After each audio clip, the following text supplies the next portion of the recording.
qui est Salisu El Hadj Salisu Diobo Kaiba. Je suis le président du conseil d'administration de Autisme Togo, Merveille et Mystère, pour dire la TMM. Au niveau des États-Unis ici, je suis membre de Autism Speaks, Volunteer Advocacy Ambassadors pour l'État de New Jersey. Moi particulièrement, mon premier fils, il a 17 ans actuellement, il a eu son diagnostic pour le TSA depuis qu'il avait 2 ans. Donc on fait tout pour pouvoir pousser les autorités à voter les lois pour pouvoir donner une vie meilleure à toutes ces personnes qui ont le trouble du spectre de l'autisme. C'est sûr qu'il y a beaucoup de personnes dans notre pays qui souffrent du TSA et il y a des familles qui sont en train de subir, pour ne pas dire de vivre les mêmes cauchemars. Que c'est un cauchemar. Et c'est sur ce qu'on a tout fait pour mener les démarches, pour pouvoir mettre en place la TMM, Autisme Togo, Merveille et Mystère. C'est une association qui regroupe les parents et les spécialistes et qui luttent pour une vie meilleure de tous ces gens-là qui ont le trouble du spectre de l'autisme. L'autisme, ce n'est pas une maladie. Ce n'est pas une maladie. C'est pas une maladie. C'est un handicap. On sait qu'à un certain âge, déjà à 3 mois, à 2 mois, 4 mois, l'enfant commence par faire le contact visuel. L'enfant commence par répondre à son nom. Il commence par répondre au sourire. Mais pour les enfants qui ont le TSA, il y a ces signes qui manquent. Avec des accompagnements nécessaires, l'autisme ne peut être un handicap à la formation ou à l'éducation. Nous avons des compagnies, tenez-vous bien, il y a des compagnies qui ne recrutent que les individus qui ont le TSA. Allahu Akbar. Les parents qui ont les enfants, ou bien qui ont des individus qui ont le trouble du spectre de l'autisme, tenez-vous bien, le stress qu'ils ont au quotidien, ce stress dépasse celui des soldats qui sont au front et qui se battent. La prise en charge de l'autisme, du trouble du spectre de l'autisme, est supérieure à tous les fonds qui sont investis pour une prise en charge d'un cancer, d'un diabète ou bien d'un VIH. Et on estime à 200 000 personnes officiellement, pour le moment, Au Togo, qui ont le trouble du spectre de l'autisme. Alors, le conseil que je peux donner aux parents qui viennent de découvrir ou bien de voir en leurs enfants certains signes de l'autisme, prenez attache avec notre association ATMM. Ce que je recommande à tout le monde, ayez un cœur qui a de la compassion. Essayez de vous mettre dans la peau, bien dans les chaussures, comme on le dit, de cet enfant-là qui veut s'exprimer et qui n'arrive pas. C'est très, très frustrant.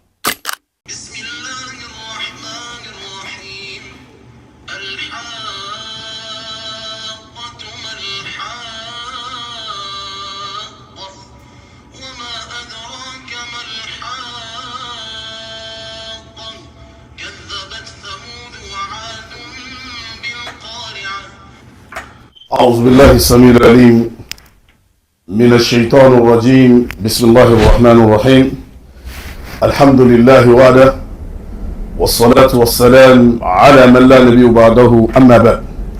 Chers frères et sœurs en islam, louange à Dieu, Seigneur du monde, créateur de vies humaines et spirituelles. Que la paix et la bénédiction de Dieu soient sur le sceau des prophètes. La lumière de l'obscurité, le prophète Mohammed sallallahu alayhi wa sallam, sur ses fidèles compagnons et ceux qui ont suivi et continuent à suivre la belle voie de l'islam. Aujourd'hui, nous sommes au 22 de Zulqa'da 1447, qui, selon le calendrier grégorien, aujourd'hui nous sommes au samedi le 9 mai 2026. Aujourd'hui, dans le cadre de cette émission spéciale dédiée à la sensibilisation sur le trouble du spectre de l'autisme, nous avons l'honneur de recevoir sur ce plateau El Hadj Salisu Diobo Kaiba.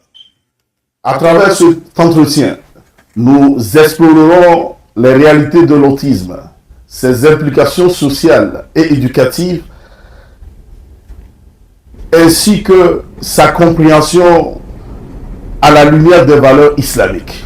Sur ce, chers hôtes, invités, salam alaikum wa rahmatullahi wa barakatuh. Wa alaykum salam wa rahmatullahi wa barakatuh.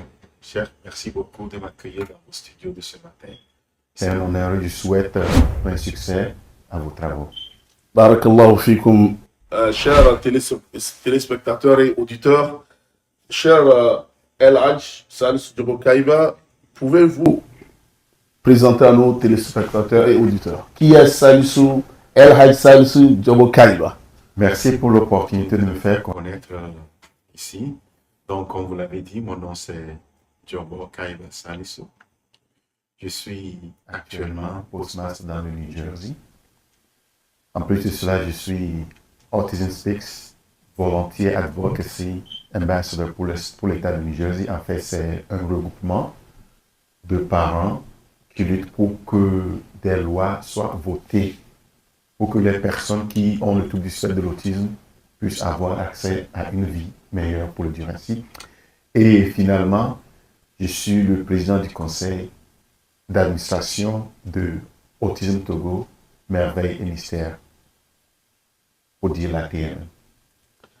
À travers l'autisme dont vous avez parlé, quelles sont vos activités au niveau des États-Unis ici et aussi au Togo? Parce que vous avez parlé en tant que ATMM, qui est Autisme Togo, Merveille et Mystère. Quelles sont vos activités au niveau d'ici et aussi au pays? Voilà, comme je l'ai dit un peu plus haut, au niveau des États-Unis ici, je suis membre de Autism Speaks Volunteer Advocacy Ambassadors pour l'État de New Jersey.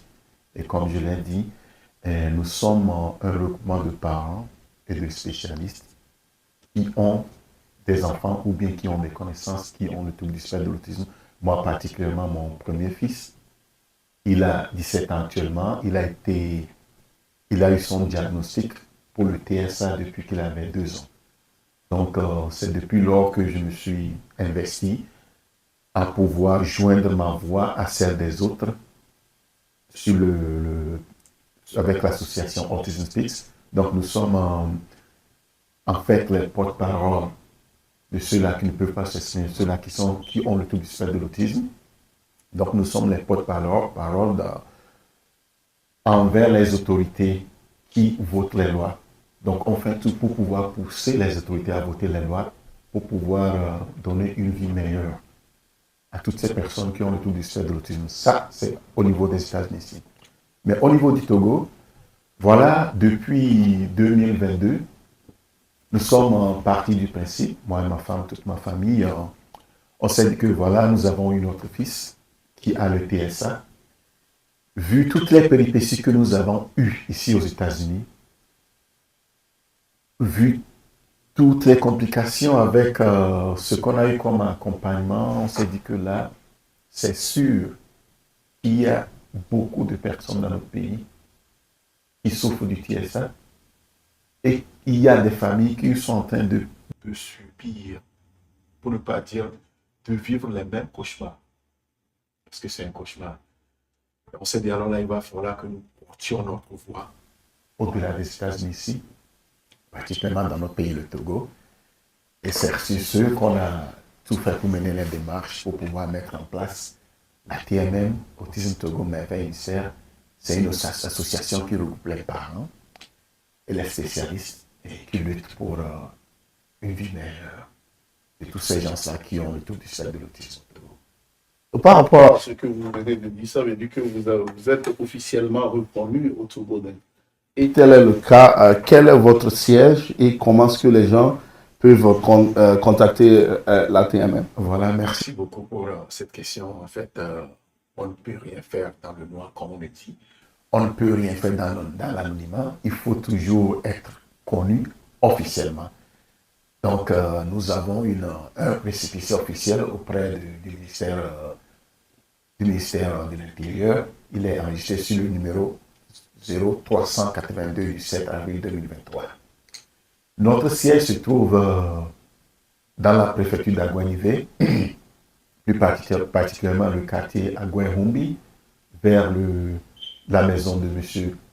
Kofi Panou. Et ceci, c'est à Lomé Togo. C'est à Lomé Togo, voilà. C'est pour la FETAF.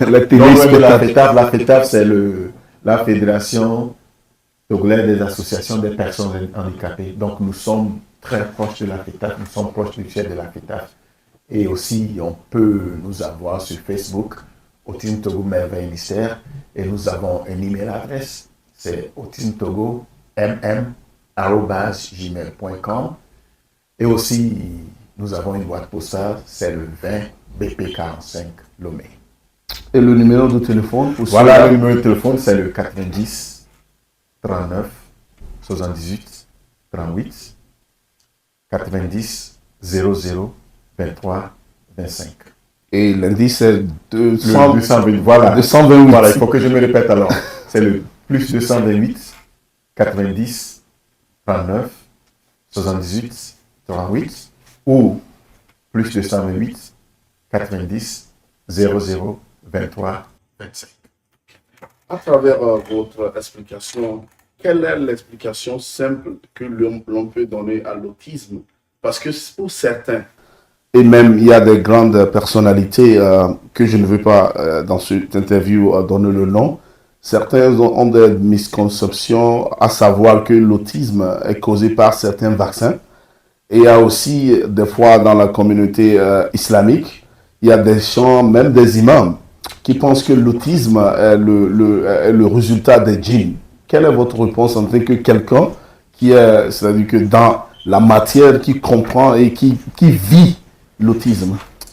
Merci beaucoup, cher, pour cette question.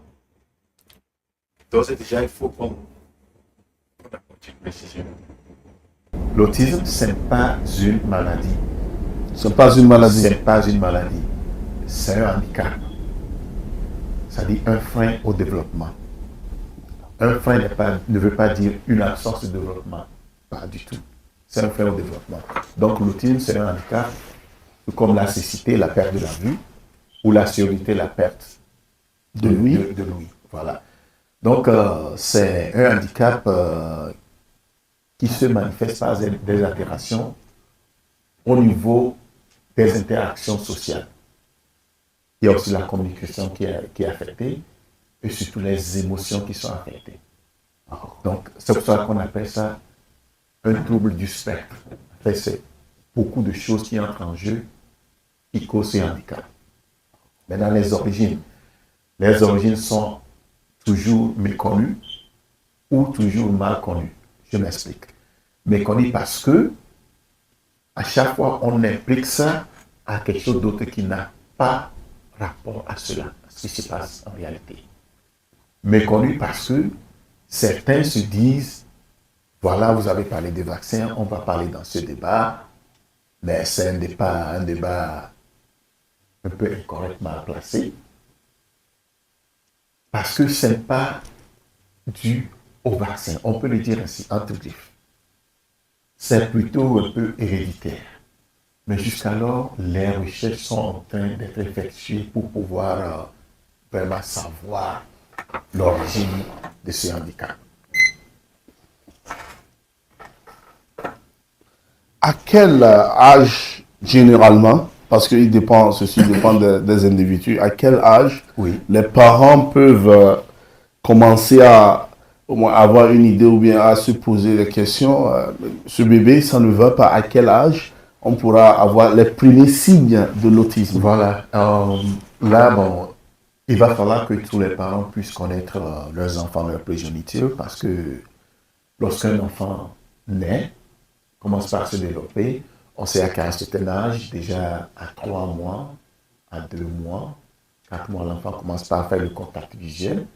L'enfant commence par répondre à son nom, il commence par répondre au sourire. Mais pour les enfants qui ont le TSA, il y a ces signes qui manquent. Donc il faut être très, très, très vigilant. Donc ça veut dire qu'il commence à avoir les signes et ces signes disparaissent. Les signes disparaissent. Donc en tant que parent, il faut être vigilant, il faut faire attention. Et beaucoup se disent, oui, c'est juste un retard comme ça. Bien sûr, il y a du retard. Mais au-delà du retard, il peut s'agir d'un handicap. Il peut s'agir d'un handicap qui n'est pas visuel. C'est là qu'on parle d'autisme. Et pour ce faire, il faut aller chez les spécialistes pour que le diagnostic puisse être posé. Ou puisse être posé plutôt. Puisque tant que le diagnostic n'est pas encore posé, on souffre doublement. Lorsqu'on ne sait pas de quoi on souffre doublement. C'est l'inconnu de l'inconnu. Voilà. Mais à partir du moment où on sait de quoi on souffre, alors là, on prendra les précautions nécessaires pour ne pas aggraver le mal. Donc, en résumé, lorsqu'on commence par noter, par savoir ou bien par suspecter que notre enfant, son développement est un peu pas celui de ses pères ou bien de ses enfants de même âge, il va falloir commencer par se poser des questions. Il faut chercher à avoir des spécialistes pour qu'une consultation puisse être faite. Donc, sur le plan, comme nous l'avons dit, le programme aussi, c'est pour avoir les implications à la lumière des valeurs islamiques. Donc, par rapport à ce que vous venez de dire, donc, je pense que il serait très prudent pour des gens d'attribuer certains signes de certaines maladies aux djinns. Parce que, par rapport à ce que vous dites, il faut un spécialiste qui va et il essaie par rapport aux résultats des analyses et des étapes rigoureuses qu'ils utilisent, sans quoi les gens diront des choses parce que qui n'ont pas basé, et c'est ce que même Dieu l'a dit. وَلَا تَقْفُ مَا لَيْسَ لَكَ بِهِ عِلْمٌ إِنَّ السَّمْعَ وَالْبَصَرَ وَالْفُؤَادَ كُلُّ أُولَٰئِكَ كَانَ عَنْهُ مَسْئُولًا. Ne dites pas ce dont vous n'avez pas la connaissance. Bon, sur le plan en tant que croyant, et je sais que par rapport à vos groupes, c'est un groupe d'ensemble, il y a des musulmans et des non-musulmans. Les parents musulmans, par rapport à votre expérience, quelle est leur perception de la maladie et comment est-ce qu'ils essaient de supporter leurs enfants qui sont atteints de l'autisme, le TSA, à la lumière de leur foi? Merci beaucoup, c'est un sujet très délicat. Nous sommes tous des humains. On a des émotions. Et lorsque quelque chose nous arrive, il nous arrive que nos émotions prennent le dessus. Et tout ce que nous avons constaté, moi particulièrement pour l'expérience de mon cas, je me suis dit que tout ce qui nous arrive sur cette terre, tout ce que nous subissons, que ce soit en bien ou en mal, c'est une opportunité pour nous de pouvoir faire la dawa. Dans ce sens que, quand je l'ai dit, quand mon fils le diagnostic a été posé pour le TSA, je me suis dit en fait, voilà ce qui est arrivé et il n'y a rien qui échappe à la connaissance d'Allah. Il n'y a rien qui lui échappe. Tout ce qu'on sait, tout ce qu'on voit ou bien tout ce qui nous arrive, il n'y a rien qui échappe à sa connaissance. C'est lui qui est l'omniscient, c'est lui qui connaît tout. Et si il a jugé que je suis, et Allah nous a dit, Dieu ne peut imposer à aucune âme une charge supérieure à sa portée. Vous pouvez me corriger s'il faut, voilà, Dieu ne peut imposer à une âme une charge supérieure à sa portée. Voilà. Donc, il va falloir qu'on reçoive ça avec iman, avec la foi. C'est ce qui fait de nous les musulmans, lorsqu'on reçoit ce diagnostic, lorsque le diagnostic est posé, nous sommes, alhamdulillah, on a la foi qui est un peu différente de celle des autres. Parce que les autres, ils vont commencer par, se dire que c'est ci, c'est ça. Mais en tant que musulman, il n'y a rien qui arrive sans la permission d'Allah. Et ce qui nous arrive, on l'accepte, on vit avec, et on prie que par le biais de ce qui nous arrive, Allah puisse avoir pitié de nous et nous accorder une belle part ici-bas et dans l'au-delà. Bon, Merci beaucoup à la salle Slovo. À travers vos activités ici et au pays, recevez-vous certains supports sur le plan étatique ici aux États-Unis, bien au Togo, à travers vos programmes, maintenant que peut-être vous êtes reconnu sur le plan national au Togo? Voilà, vous savez, dans cette vie, lorsqu'on ne se lève pas, rien ne va bouger. Lorsqu'on ne se bat pas pour un objectif, on n'aura rien comme résultat concret. Ici aux États-Unis, à travers Autism Speaks Volunteer Advocacy Ambassadors, ou du moins pour ce qui est d'ici, les parents ont une aide technique. Dans ce sens que dans les écoles sont équipées de professionnels qui sont formés pour pouvoir prendre en charge les enfants ou les individus qui ont le TSA. Et voilà, c'est aussi une des raisons qui nous ont poussé à pouvoir mettre sur pied la TMM. Parce qu'on s'est dit, si pour ce handicap pareil, il faut tout un panel de spécialistes. Et les spécialistes, on veut parler des orthophonistes, des psychologues, des éducateurs spécialisés et des professeurs d'art. C'est tout un panel, c'est tout ce qu'il faut pour qu'on puisse accompagner un enfant sur le plan de l'école, sur le plan de l'éducation, sur le plan de la formation, pour qu'il puisse émerger. Voilà, on s'est dit qu'il y a de ces choses-là qui manquent cruellement dans notre pays. Et c'est pour cela que nous sommes en train de porter notre voix haut envers les autorités sur place pour qu'une place soit accordée dans le curriculum de l'enseignement. D'abord les enseignements primaires, secondaires, pourquoi pas à l'université. Aussi à l'université pour que des programmes soient mis en place, pour qu'on puisse enseigner les futurs formateurs, les futurs cadres de la société sur ce handicap qui est l'autisme. Parce que c'est un handicap qui est là, qui est en train de prendre du terrain. C'est à nous, les humains, de pouvoir savoir comment le contrecarrer. Et pour le contrecarrer, il faut passer par des sensibilisations. Considérez-vous l'autisme comme un obstacle à l'apprentissage? Pas du tout. Je peux dire oui et dans une moindre mesure, non. Je commence par le non.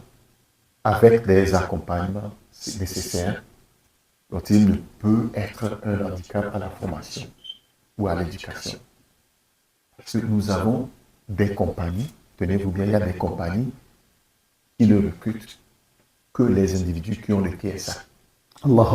Ils ont des branches où ils ne recrutent que les individus qui ont le TSA. Pourquoi? Parce que les individus qui ont le TSA, ce sont des gens, lorsqu'ils se mettent sur un projet, tant que la perfection n'est pas atteinte, ils ne sont pas satisfaits. La dernière perfection. La perfection soit atteinte. C'est en ce moment qu'ils savent que, voilà, ils ont accompli leur mission. Donc tu leur dis, il faut me développer ce programme-là. Il va le développer pour que ce programme soit parfait. C'est en ce moment, je le dis, c'est en ce moment qu'il sera satisfait qu'il a accompli sa mission. Donc, pour pouvoir faire émerger à ces personnes ce désir, ou bien pour qu'ils puissent atteindre leur potentiel, il faut un accompagnement des spécialistes.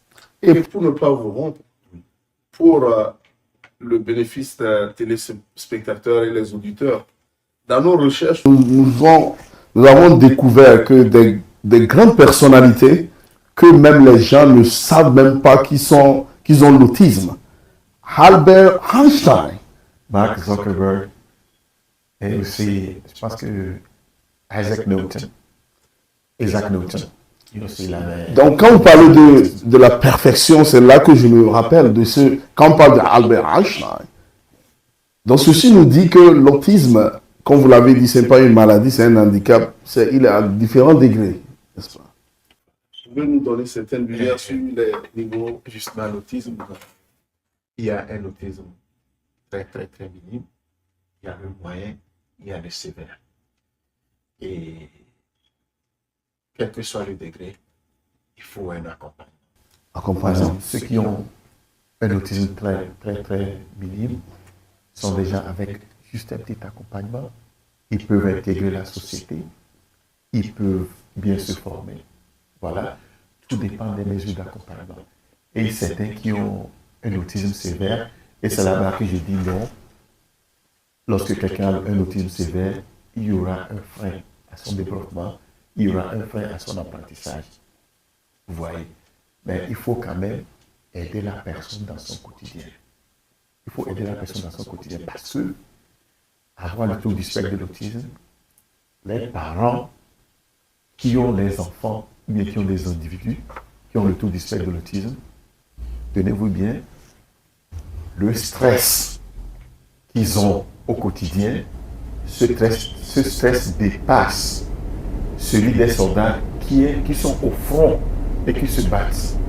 Le stress, si je comprends bien, Le stress des parents qui ont des enfants qui ont tout du qui ont spectre de l'autisme est supérieur que les combattants sur sur le front de bataille dans une guerre. Ça, c'est d'un. Et de deux, la prise en charge de l'autisme, du tout de l'autisme, est supérieure à tous les fonds qui sont investis pour une prise en charge d'un cancer, d'un diabète ou bien d'un VIH. Voilà à quel point le trouble du spectre de l'autisme pèse d'abord sur une nation, sur une communauté et enfin sur une famille. Nous avons beaucoup de cas où il y a des familles monoparentales. Soit c'est l'homme qui s'en va parce que c'est trop. Le stress, les charges sont de trop. Il abandonne la famille. Ou soit c'est la femme qui se sépare du foyer, qui ne fait plus partie du mariage, qui n'est plus avec son mari. Et c'est pourquoi je suis sur la lumière de l'islam. Parce que, comme vous l'avez dit, dans le domaine du qadr, on avait dit le bon et le mal, ceci me rappelle le hadith du prophète sallallahu alayhi wa sallam à propos de cette femme épileptique qui était venue au prophète sallallahu alayhi wa sallam et lui poser la question, demander de lui faire une prière pour que Allah subhanahu wa ta'ala la guérisse. Le prophète sallallahu alayhi wa sallam lui a dit, Allah subhanahu wa ta'ala m'informe de te dire, il y a deux choix. Je pourrais te faire la prière, Allah subhanahu wa ta'ala a promis de te guérir de l'épilepsie, ou bien, la seconde option, si tu es patiente, entre toi et le paradis, c'est l'épilepsie. Et ce que tu as dit au début, c'est un test, c'est un examen. Comme Dieu l'a dit, وَلَنَبُلُوَنَّكُمْ بِشَيْءٍ مِنَ الْخَوْفِ وَالْجُوعِ وَنَقْصٍ مِنَ الْأَمْوَالِ وَالْأَنفُسِ وَالثَّمَرَاتِ وَبَشِّرِ الصَّابِرِينَ الَّذِينَ إِذَا أَصَابَتْهُمْ مُصِيبَةٌ قَالُوا إِنَّا لِلَّهِ وَإِنَّا إِلَيْهِ راجعون.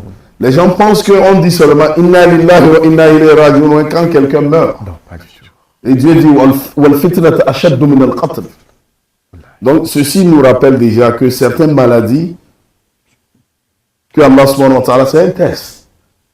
Et à propos de la femme, elle a choisi, elle a dit Ya Rasulallah sallallahu alayhi wa sallam, je préfère être patiente avec l'épilepsie, mais il y a des choses qui m'arrivent au moment quand l'épilepsie, les signes commencent à se manifester. Des fois, je me retrouve nu. Est-ce que tu peux prier Allah subhanahu wa ta'ala que quand ceci m'arrive, que je n'arrive pas à me dénuder? Le prophète sallallahu alayhi wa sallam a prié pour elle. Voilà, aujourd'hui, où est l'épilepsie? L'épilepsie est partie.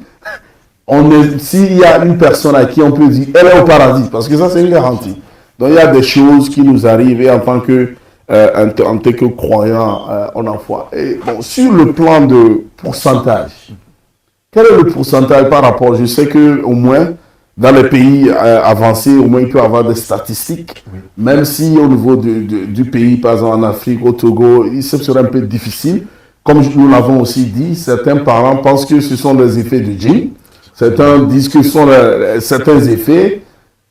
Par rapport au pourcentage, aux États-Unis, par rapport à votre connaissance, quel est le pourcentage des enfants qui ont le TSA? Voilà les dernières statistiques nous prouve qu'il y a un enfant sur 36 qui a le trouble du spectre de l'autisme, qui sont diagnostiqués au trouble du spectre de l'autisme. Ici aux États-Unis. Et au niveau du monde, je pense que c'est un enfant sur 100, quelque chose comme ça. Je ne suis pas testé sur les statistiques, on pourrait acheter par après. Pour ce qui est du Togo, les études sont en train d'être menées sur ce plan et on estime à 200 000 personnes officiellement pour le moment au Togo qui ont le trouble du spectre de l'autisme. Et ça peut varier. Il y a certains cas qui ne sont pas encore connus. Il y a des parents qui hésitent encore à faire connaître à la société, si je peux le dire ainsi, que leur enfant, leur entourage, quelqu'un dans leur entourage a le trouble du spectre de l'autisme. Parce que c'est toujours mal diagnostiqué. Lorsqu'un enfant a 6 mois ou bien déjà à 10 mois, qui n'arrive pas à s'asseoir, qui n'arrive pas à faire le contact visuel, qui ne répond pas à son nom, on se dit que bon, c'est juste un retard comme ça, alors qu'au fin fond, c'est le TSA. Donc il y a de ces cas-là toujours méconnus, de ces cas-là toujours inconnus, mais des études sont en train de mener. On espère que d'ici là, on aurait des chiffres officiels sur le pourcentage du TSA dans notre pays, le Togo. Okay. À part, et aussi avant la création de l'Autisme Togo, Merveille et Mystère ATMM, avez-vous connaissance de certaines organisations avec objectif d'aider les autismes, ou bien c'est votre association est la première? À ma connaissance, il y avait eu certaines associations, je n'ai pas encore vérifié cela, mais j'aurais appris, on m'a dit, qu'il y a eu certaines associations qui n'ont pas fait long feu, dans ce sens que les objectifs ont été déviés. Ces associations n'ont pas survécu. Mais bon, nous, quand nous sommes arrivés sur le terrain, la première des choses qu'on a faites, se faire connaître officiellement. Avec le RCPC, voilà, du ministère de l'Intérieur. Tout se faire connaître officiellement. Donc, nous avons lancé nos activités. On a commencé juste par des regroupements sur notre plateforme WhatsApp pour pouvoir sensibiliser les gens, mobiliser. Et après cela, nous avons introduit notre dossier auprès du ministère de tutelle pour pouvoir être officiellement reconnu. Donc, c'était en 2021 qu'on a introduit le dossier. On a eu des audiences pour pouvoir revérifier. On a fait en 2022 et finalement, d'abord, lorsque vous faites le dépôt du dossier, on peut vous donner un numéro temporel. Ce numéro temporel peut vous permettre de pouvoir lancer les activités. Et c'est par après, le 7 avril 2023, que nous avons eu officiellement notre récépissé de reconnaissance auprès du ministère. Donc, au niveau de votre siège, quelles sont les activités que vous menez que certains doivent être au courant, parce qu'il y a certains qui ne savent que faire, ils n'ont aucune orientation. Que faites-vous au niveau de votre siège? Voilà, merci beaucoup. Cette année scolaire 2025-2026, nous avons eu à instaurer au niveau de notre siège le centre d'accueil de formation et d'enseignement des enfants qui ont le trouble du spectre de l'autisme, et nous l'appelons la petite maison. La petite maison. La petite maison aux grands objectifs. Donc nous appelons ça la petite maison. Et au sein de cette petite maison, actuellement nous avons 8 enfants qui ont le TSA et qui vont au cours, comme les enfants qui vont à l'école. Ils sont là-bas. Ils ont le même âge ou bien à différents âges? Oui, le plus jeune, je pense, à 4 ans, et le plus âgé devait avoir 18 ou 19 ans. Donc, ils vont là-bas, ils sont là-bas de 8h à 14h30, avec tout un panel d'accompagnateurs. Il y a un éducateur spécialisé, un orthophoniste, une nounours et puis un professeur d'art plastique, de dessin, qui intervient pour pouvoir les entretenir. Bref, c'est une ébauche. Il faut aussi un psychologue, hein? Voilà, il y a un psychologue voilà, qui va de temps à autre pour pouvoir prendre connaissance de ce qui se passe. Donc, nous avons des partenaires avec lesquels nous opérons. Nous avons le grand psychologue du pays, comme le docteur ici que vous connaissez bien, qui est toujours là pour nous porter un coup de main. Voilà, nous sommes en train de progresser dans ce sens. Et comme je l'ai dit, lorsqu'on ne se lève pas pour son propre sort, il n'y a rien ne va changer. Après, du moment qu'on se lève, on commence par voir les voies qu'on pourrait emprunter pour pouvoir atteindre ces objectifs. Et comment avez-vous fait la sélection de ces 8 enfants? Et aussi, est-ce que c'est payant? Parce que tout est payant, techniquement. Est-ce que bien que vous êtes maintenant reconnu sur le plan du ministère, recevez-vous certains accompagnements au niveau de l'État par rapport à vos activités? C'est maintenant que nous sommes en train de mener des démarches, surtout auprès du ministère de l'Éducation et du ministère des Affaires sociales, parce qu'un handicap, ça fait partie du ministère des Affaires sociales. Voilà. Donc on voudrait un accompagnement technique auprès d'eux.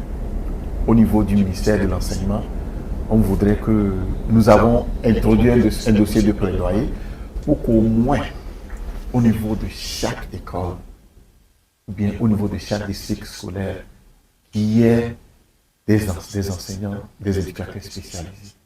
On puisse envoyer ça dans tous les établissements. C'est un combat de longue haleine que nous sommes en train de mener, mais Inch'Allah, on y arrivera. C'est une ébauche. C'est une ébauche. On est sur ça, donc c'est ça, voilà, nous sommes en train de mener des démarches dans ce sens. C'est pas facile, mais bon, ce n'est pas impossible non plus. Inch'Allah. Et quel conseil pouvez-vous donner à certains nouveaux parents Qui viennent de découvrir, ou bien qui viennent de découvrir certains signes de l'autisme? Voilà. Alors, le conseil que je peux donner aux parents qui viennent de découvrir ou bien de voir en leurs enfants certains signes de l'autisme. Prenez attache avec notre association ATMM. Et comme je l'ai dit, nous sommes au 90 39 118 8 ou bien 90 00 23 25. Nous saurions vous orienter vers les spécialistes qui seront en mesure de pouvoir poser le diagnostic. Comme ça, vous saurez si votre enfant a le TSA ou pas. Donc la première étape consiste à, si on arrive à vous contacter, la première étape serait de diagnostiquer et voir vraiment est-ce que c'est un retard. Même si c'est un retard, il faut un accompagnement. Il faut tout un accompagnement. Okay.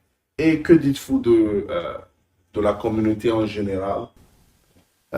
Et aussi l'interaction avec ceux qui ont l'autisme, parce que ces individus, comme vous l'aviez dit au début, la grande chose, c'est qu'ils n'arrivent pas à s'exprimer. Et bon, ceci, c'est là où on peut voir qu'ils ont un peu de... Ils ont des frustrations et ils perdent la patience. Parce que, un exemple, il veut manger. Il ne peut même pas vous dire qu'il veut manger. Et s'il arrive à vous dire qu'il veut manger, il veut quoi? Voilà. Y a-t-il je sais que peut-être au niveau d'ici, au niveau des États-Unis, il peut y avoir des applications que les enfants peuvent utiliser. Par rapport au pays, comment est-ce que vous avez, par rapport aux expériences que vous occupez, les parents, comment est-ce qu'un parent qui a un enfant qui a l'autisme, qui vient devant lui, il n'arrive pas à s'exprimer, et le parent ne sait même pas, il veut quoi? Le conseil que j'ai à donner, ça peut s'appliquer ici, ça peut s'appliquer partout. Je m'explique parce que ici aussi, Il y a des parents qui ont des enfants qui ont le TSA, mais qui ne le savent pas encore. Alors qu'ici, bon, déjà, le diagnostic, c'est automatique, c'est comme ça. Alors qu'au pays, c'est différent. Donc, ce que je recommande à tout le monde, ayez un cœur qui a de la compassion. Essayez de vous mettre dans la peau, bien dans les chaussures, comme on le dit, de cet enfant-là qui veut s'exprimer et qui n'arrive pas. C'est très, très frustrant. Surtout dans notre pays, il faut qu'on ait le regard qu'on lance sur le handicap, tel qu'il soit. Quelqu'un qui est infirme, quelqu'un qui est aveugle, quelqu'un qui a la surdité. Nous avons ce regard accusateur-là qu'on lance aux personnes-là. Vraiment, ce sont des stéréotypes à éviter. Personne ne sait lever un beau matin, prier Dieu pour qu'il lui rende infirme ou handicapé. Personne. Lorsque cela arrive, il faut qu'on prenne un peu de recul pour qu'on se mette un peu dans la peau de cette personne-là pour pouvoir la comprendre. Il faut la compassion, l'amour, soyez, la tolérance, voilà, la tolérance. Je ne vais pas prendre beaucoup de temps sur ce point. Okay. Donc ça veut dire que nous devons retenir de l'autisme, comme nous l'avons dit au début, il nous faut la compassion, et il nous faut aussi la compréhension et l'inclusion. Savoir qu'ils font partie de la société, voilà. Et ce n'est pas une maladie, c'est un handicap. Voilà. Et je pense que nous allons conclure cet entretien, mais nous voulons changer, utiliser le thème. Dugobia Alanabala Boulisida Al-Bayan TV Togo, dans des programmes que c'est écho islamique de la Ummah, anglais The Voice, the Islamic Voice of the Ummah. Signé damo de Alaji Salisu Jobo Kaiba, wala da fawe bika damana biya be ko do winki Togo da badanya baya sa autism na dabata abana bu wanya be kada wumbi nyanna era chamba mataraga sa jinnuwa ya ene nebara be metrada be na sai vaccin ou bon zombie na bongo na ko be ko dom wumbi dojo na de Alaji Salisu Jobo Kaiba nambala bi la dozole inshallah ta'ala français daga dal dozole so ko gorna e pade e mate tom ko bonde wenti dojo sinji biga tamana ko don kadana ama maya kis ko dom ama ko lidana barsete mala brota daga mate se bedeke ko français da c'est pas une maladie, c'est un handicap. Donc bedeke ko dom ki ge barsete ge na ruwan nyanna balurubu edanne gendam balurubu ege injam edanna to bladu doge abo dose autisme blada dan ya dugo biya ala na bala nga dage malwa bana ru utris nanana matatom la ko kare nan alquran virin dana wala takfu ma laysa laka bi ilm nga matu min yabana tele brozana blana de yeli de Alaji Salisu pedi ko da tontam tinda wonti dege mate français dana tafadal cheikh na ko kare dogo biya la na bala tazamena ne ba mundu mo le sida Al-Bayan TV naam to sawro ko no sanada wonti bi jo na dama si na gessa se de barsate o mo ba ya se autisme na si de tenda do yuta non da mo do yuta de équivalent que donc bëgg tin daana do yu tade yu do tale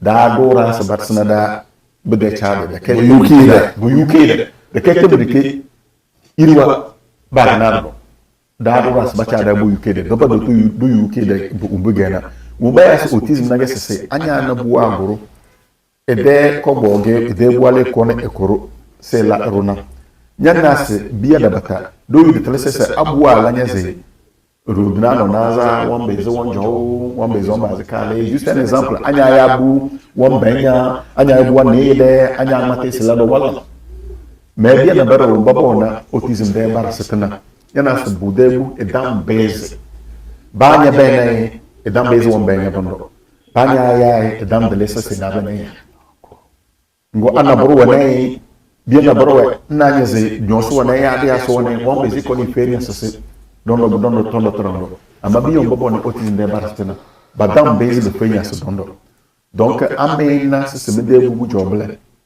la sous.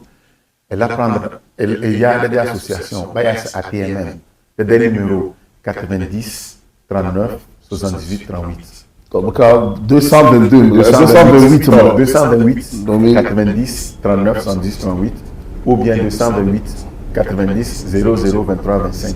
Amé Jonadana, ensuite Dona, Umba, Bogé spécialiste Badana, Ada Jonawa, Ango Bele, c'est autisme de Barasteke, do you the fair nécessaire, don Ango Bogé, c'est ça, et boum, et Wananaze, retard, yocho comble.